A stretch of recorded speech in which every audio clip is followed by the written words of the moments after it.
चौथे सवाल की ओर आते हैं, जो बड़ा अहम सवाल है और मध्य प्रदेश और छत्तीसगढ़ की जनता इस पर टकटकी लगाए देख रही है कि मध्य प्रदेश छत्तीसगढ़ में क्या बीजेपी क्लीन स्वीप कर पाएगी। क्योंकि मेरे पास तो इसका जवाब है नहीं, हितेश जी के पास जनता ने जवाब दिया है। अब उनके पास जनता ने जवाब जब दिया है तो हितेश जी हम आपसे जानना चाहते हैं जवाब आया क्या है। बिल्कुल राहुल, ये बड़ा सवाल आपने पूछा है और सभी जानना चाहते हैं। मध्य प्रदेश छत्तीसगढ़ दोनों ही जगह पर क्लीन स्वीप के दावे लगातार भारतीय जनता पार्टी कहती है। मध्य प्रदेश में 29 सीटें हैं, बीजेपी कहती है कि मिशन 29 के तहत हम आगे बढ़ रहे हैं और सभी सीटों पर हम जीत दर्ज करेंगे। तो वहीं कांग्रेस की तरफ से भी दावे होते हैं। इन सब के बीच अगर क्लीन स्वीप की बात करें 58%, देखिए 58% ऐसे जो नेता हैं, कुल मिलाकर लोग हैं, वो ये कहते हैं कि हाँ ये संभव है। यानी कि मध्य प्रदेश में भी और छत्तीसगढ़ में भी 58% लोग ऐसे हैं जो कहते हैं कि इस बार क्लीन स्वीप यहां पर भारतीय जनता पार्टी करने जा रही है। 42% लोग ऐसे हैं इस आंकड़े के मुताबिक जो कहते हैं कि नहीं ये संभव नहीं है। तो कुल मिलाकर ज्यादा लोग ये कहते हैं कि हाँ इस बार क्लीन स्वीप करेगी। यानी पिछली बार जो 1 सीट की कसक मध्य प्रदेश में रह गई थी और 2 सीट पीछे रह गई थी छत्तीसगढ़ में, इस बार चुनाव होंगे तो क्लीन स्वीप यहां पर बीजेपी कर सकती है। छत्तीसगढ़ में 11 और मध्य प्रदेश में सभी 29। राहुल बिल्कुल, यानी 42% जनता को रवि जी इग्नोर भी नहीं किया सकता। आप इतिहास भी उठा के देखेंगे मध्य प्रदेश और छत्तीसगढ़ का, तो उसमें कभी ऐसा हुआ नहीं है। बिल्कुल, तो एक बड़ा आंकड़ा रखा है। देखिए 2 चीजें हैं इसमें। पहला कि हमने ये सवाल क्यों पूछा। देखिए जब विधानसभा के चुनाव हुए अभी 3 महीने पहले, तब दोनों जगह नैरेटिव जो था या एक आम ये था कि कांग्रेस जीतेगी, लेकिन जीती कौन? बीजेपी। बिल्कुल सही। तो बीजेपी जीती और अच्छे खासी सीटों और से वो भी 160 प्लस जीतना बड़ी बात। हाँ, वहां पे और यहाँ भी बीजेपी ने अपने करियर के जबकि 15 साल वो सरकार में रह चुके, उसके बाद भी सबसे ज्यादा सीटें पहली बार जीती। बिल्कुल। तो क्या वही लोगों का मत अभी बना हुआ है? तो ये हमने जानना चाहा। और दूसरा, क्लीन स्वीप अभी तक नहीं हुआ।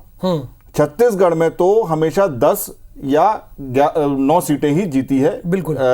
और ऐसा ही वहां पर कमलनाथ ने अपना एक बनाया हुआ है, वो वहां पे जीतते रहे, उनका बेटा वहां पे जीत रहा है, तो हमेशा से हुआ नहीं है। तो क्या जब ये 400 पार की बात कर रहे हैं तो क्या ये 2 राज्य जहां पर वो 1-2 सीटों से अभी तक पीछे रहे तो क्लीन स्वीप? तो इसलिए हमारा ये पूछने का था। और अब ज्यादातर लोग, बल्कि इसमें हम ये कहेंगे मिक्स ही है, ऐसा कई ज्यादातर लोगों का मानना ही कर लेगी और 42% कहते हैं कि नहीं भी कर पाएगी। तो ये देखना बड़ा इंटरेस्टिंग होगा। हालांकि ओपिनियन पोल्स और पोल्स हमने जो इससे पहले दिखाया उसमें भी रिजल्ट लगभग वही है कि 10 और 1 यहां पर बता रहे हैं और 28 और 1 वहां बता रहे हैं मध्य प्रदेश में। बिल्कुल रजनीश जी, जो कसक रह गई थी 2019 में वो सामने आ रहा है, लेकिन फिर भी एक बड़ा मैंडेट आपके साथ है कि आप क्लीन स्वीप कर भी सकते हैं।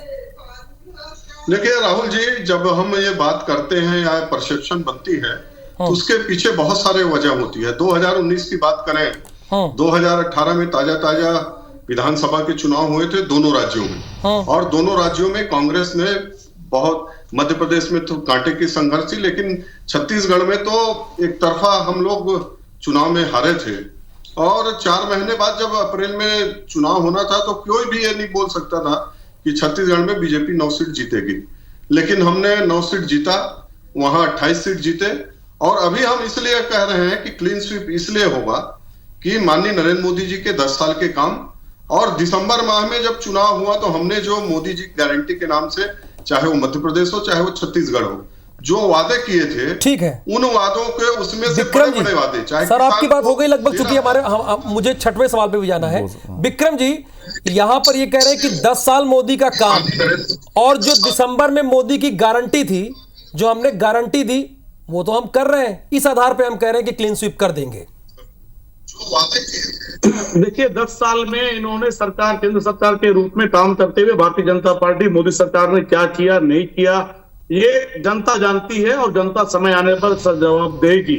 ये सिर्फ और सिर्फ जिस तरीके से आपने कहा कि कोई बच्चा परीक्षा देने जाता है और परीक्षा देने के बाद वो रिजल्ट का इंतजार करता है कि रिजल्ट आने के बाद वो पास हुआ या फेल हुआ दावा करता है, लेकिन ऐसे कौन सी शक्ति है या परीक्षा से पहले ही, देने से पहले ये बता दे रहे हैं कि हम पास हो गए?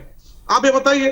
तो ये आप जान रहे हैं कि ये हम लोग मेहनत की है, इसलिए और पीएम के रूप में, निर्वाचन आयोग के रूप में इनके पास है और उस शक्ति के रूप में ये दावा करते हैं। हमारा विश्वास जनता के ऊपर है, हम जनता के बीच में जाएंगे और इनके जो कुशासन, जिस तरीके से 10 सालों में इन्होंने महंगाई बढ़ाया, बेरोजगारी बढ़ाया, देश में जिस तरीके से सांप्रदायिक माहौल पैदा किया, ऐसे अन्य बहुत सारे मुद्दों को लेकर हम देश में जाएंगे।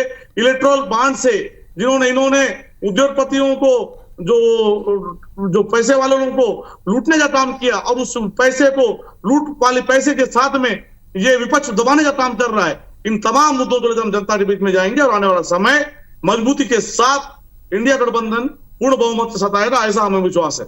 चलिए, विक्रम मंडावी जी इसी मंच पर एक बड़ा दावा कर रहे हैं कि इंडिया गठबंधन पूर्ण बहुमत, यानी 272 के पार कह रहे हैं पूर्ण बहुमत से आएगा। तो सुधीर जी, मेरा आपसे प्रश्न है, यहाँ तो ये जो हमारा सर्वे है उसमें ज्यादातर लोग कह रहे हैं कि हाँ क्लीन स्वीप ये कर सकते हैं।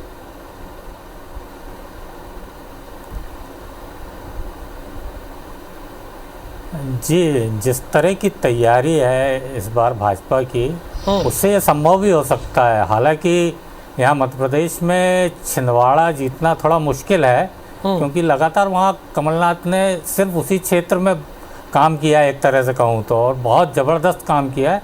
जनता उनके साथ रहती है और लेकिन ये एक चीज़ देखनी होगी, उनका नकुलनाथ का मार्जिन कम हो गया था पिछले चुनाव में, जो चुनाव जीते हैं, तो उसकी भरपाई अगर भाजपा कर लेती है तो यहाँ क्लीन स्वीप कर सकती है। लेकिन इसके साथ ही एक चीज़ और जोड़ना चाहूँगा कि कुछ सीटें ऐसी हैं जहाँ पर कांग्रेस अच्छा प्रदर्शन कर सकती है पिछले चुनाव की अपेक्षा।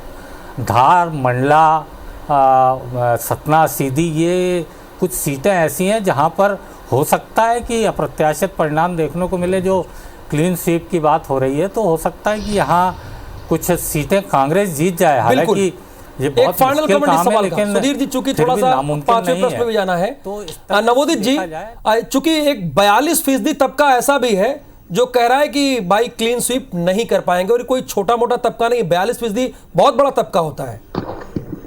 जी, मुझे लगता है कि 42% जो तबका है, जिस तरह से मोदी जी का कल्ट फिगर और मोदी की गारंटी का जो कैंपेन चल रहा है, आज की तारीख में 58% कहीं और ना बढ़ जाए, मुझे इस बात का ज्यादा शक शुबा लग रहा है। चलिए, यानी राजनीतिक विश्लेषक ये कह रहे हैं कि हो सकता है 58% का जो आंकड़ा है वो 60 और 62 भी हो सकता है।